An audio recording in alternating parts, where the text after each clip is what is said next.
em matemática, como na própria vida, nós estamos sempre às voltas com a solução de problemas. Mas nas aulas de matemática, a resolução de problemas é com certeza o maior dos problemas. Mas é uma vivência que, se praticada em conjunto, permite que todos aprendam, é muito rica. Mas fica uma dúvida, como é que o professor pode facilitar e até mesmo enriquecer esse processo? É sobre isso que a gente vai conversar agora.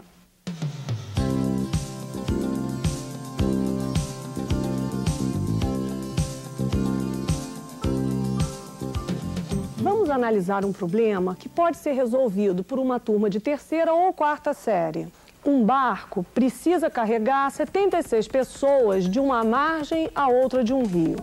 As pessoas estão com pressa de atravessar o rio, mas o barco só pode carregar apenas 12 pessoas de cada vez.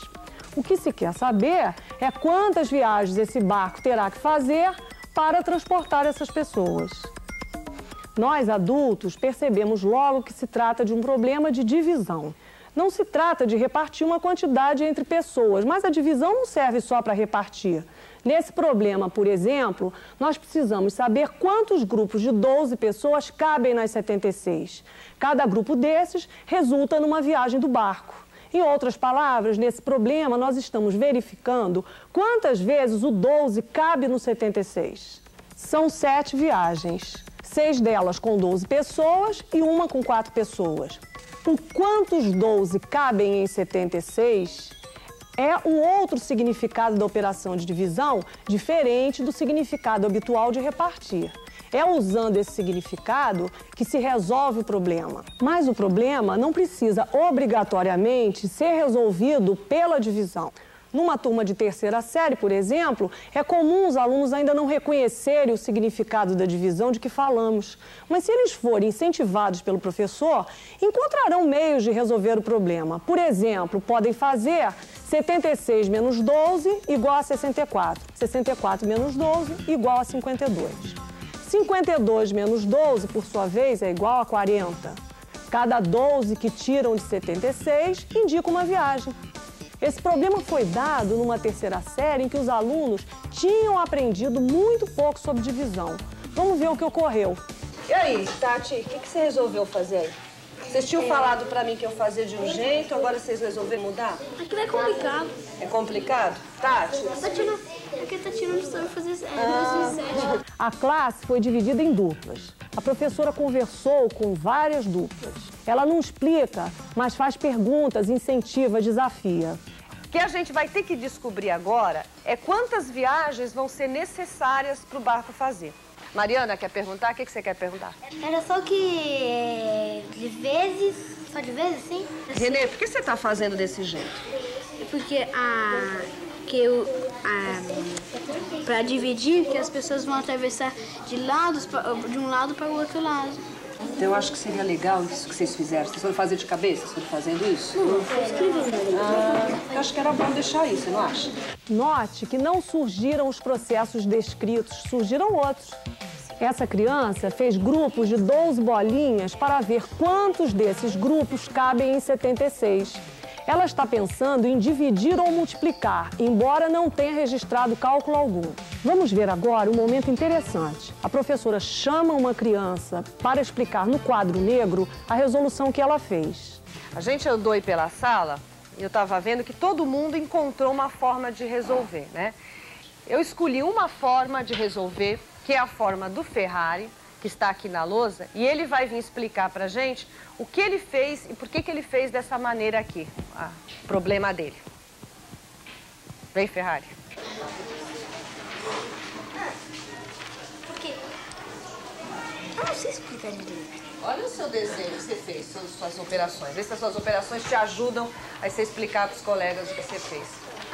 É que eu fui fazendo 76 dividido por 12. Daí, o barquinho. Tava lá. Ele foi... Aqui tava um monte de pessoa e aqui tava outro monte. Daí ele foi pegando. 12 daqui, levou pra lá. Voltou. 12 daqui, levou pra lá. Voltou. 12 daqui, levou pra lá. Daí eu fui fazendo. 12 mais 12 que deu resultado. Aquele resultado mais 12 que vai dar outro resultado, mais 12. Mais 12, mais 12, mais 12, daí deu 72. Mas, Ferrari, quantas pessoas a gente tinha lido no problema que precisavam atravessar? Ah, mas não dá mais pra pôr 72, não dá pra pôr mais 12, senão vai dar 84. Quantas pessoas, aqui, quantas pessoas tinham para atravessar no seu problema? 76. Com essa forma que você achou aqui, 72 pessoas 72 atravessaram. Agora. E agora? E essas outras pessoas aí? Agora 72, daí atravessou mais 4. Mais 4? Então, o total de viagens? 7. É? Quantas viagens? Essas 7 viagens têm o mesmo número de pessoas? Não. Como é que está dividida essas 6 viagens? Essas viagens todas? Tá o mesmo número, sim, porque só na última que leva só mais 4. Todos levam 12. Na última viagem vai levar essas 4 pessoas que ficaram. Nesse exemplo que você acabou de ver, o aluno raciocinou corretamente e registrou esse raciocínio de uma forma muito significativa, muito expressiva. Ele colocou numa mesma linha 12 mais 12 igual a 24, mais 12, 36, mais 12, 48 e assim por diante. Só que esse registro está em desacordo com as normas da matemática. O correto é escrever 12 mais 12 é igual a 24. Na outra linha, 24 mais 12 é 36. Na outra linha, 36 mais 12 é 48 e assim por diante. Só que isso é semelhante a um erro gramatical, algo que a gente vai corrigindo aos poucos, com o tempo. Nesse momento, importante mesmo é o raciocínio que ele fez correto. Pode parecer estranho que esse problema tenha sido resolvido por mais de uma maneira. Isso não acontece quando o professor dá uma teoria e os problemas vêm logo depois, como uma aplicação ou como uma forma de verificar a aprendizagem. Nesse caso, claro que os alunos escolhem quase sempre o mesmo caminho, porque já sabem que o problema deve ter relação com o que o professor explicou antes, com a teoria que o professor ensinou antes do problema. No entanto, nos casos em que vimos, o professor não tinha dado teoria prévia. Os alunos, sem dicas, sem pistas, tiveram que usar seus próprios recursos e experiências. Isso é muito importante no nosso trabalho, né? Nós temos que notar que os alunos raciocinaram, cada um a seu modo, porque o professor não coibiu. Muito pelo contrário, ele incentivou discretamente. E também porque depois cada um pôde mostrar como e o que pensou. E a oportunidade de expor o raciocínio é um incentivo para raciocinar, dizer como a gente pensou.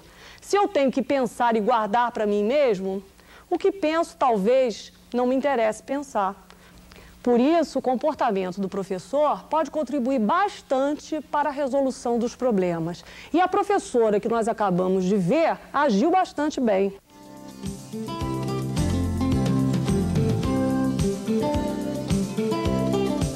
Bem, nós já vimos que a atitude do professor é fundamental para que os alunos façam progresso na resolução de problemas.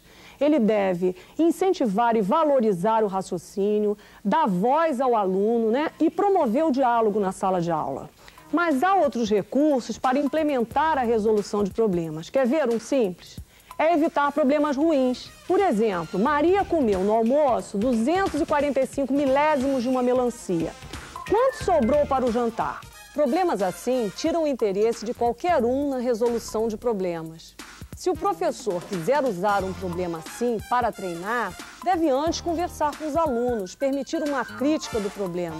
Pode ser que os alunos até se divirtam com o absurdo da situação. Se isso acontecer, então o problema pode ser interessante.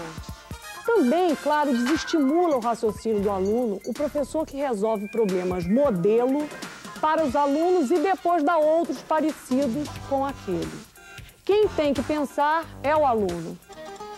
Seguindo modelos, o que acontece é que os alunos aprendem a decorar e não são incentivados a raciocinar.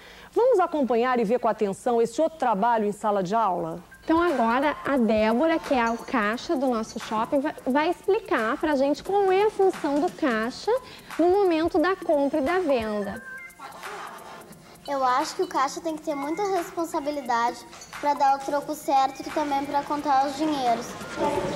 Obrigada, eu vou sempre. E ele também tem que ter uma função muito grande, saber muito bem matemática.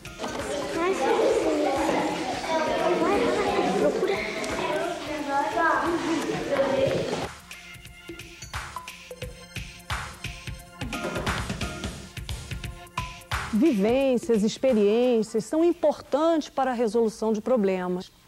Vivenciando as situações como essas, as crianças terão mais facilidade de raciocinar em problemas que envolvam compra, venda, troco, porque eles tratarão de realidades que lhes são familiares.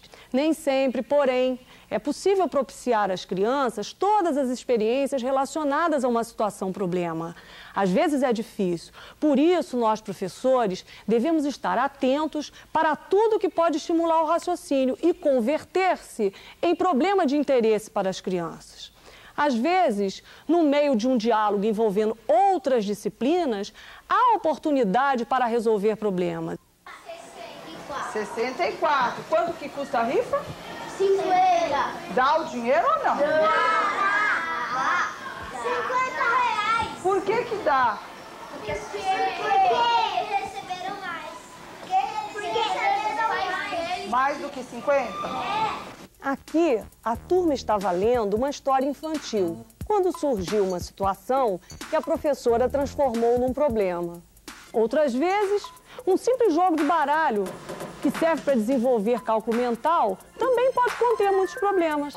Esses problemas, no contexto do jogo, as crianças têm interesse em resolver. Como exemplo, veja esse jogo de segunda série, é o jogo do 21. Com 3 cartas, é preciso somar 21 pontos em cada jogada. Essa é a proposta. Então, cada uma delas é um problema para uma criança de segunda série. Mas é um problema que dá prazer, que dá vontade de resolver. Você acabou de ver uma série de sugestões para o trabalho em sala de aula. Trabalhos em grupo, dramatizações, problemas orais, jogos, etc. Mostramos também o trabalho de uma professora em relação a um problema de divisão, aquele do barco. Em todos eles, o raciocínio do aluno é valorizado. Cada um pôde pensar do seu jeito e depois pôde explicar o seu raciocínio. Há sempre diálogo entre professor e aluno, e entre aluno e aluno, que também é da maior importância. O professor não é aquele que resolve os problemas. Ele levanta questões, incentiva e discute. Em muitos casos, ele até nada explica e deixa mesmo essa tarefa para um aluno. Pois é, o sucesso na resolução de problemas começa aí. Hoje nós ficamos por aqui e até breve.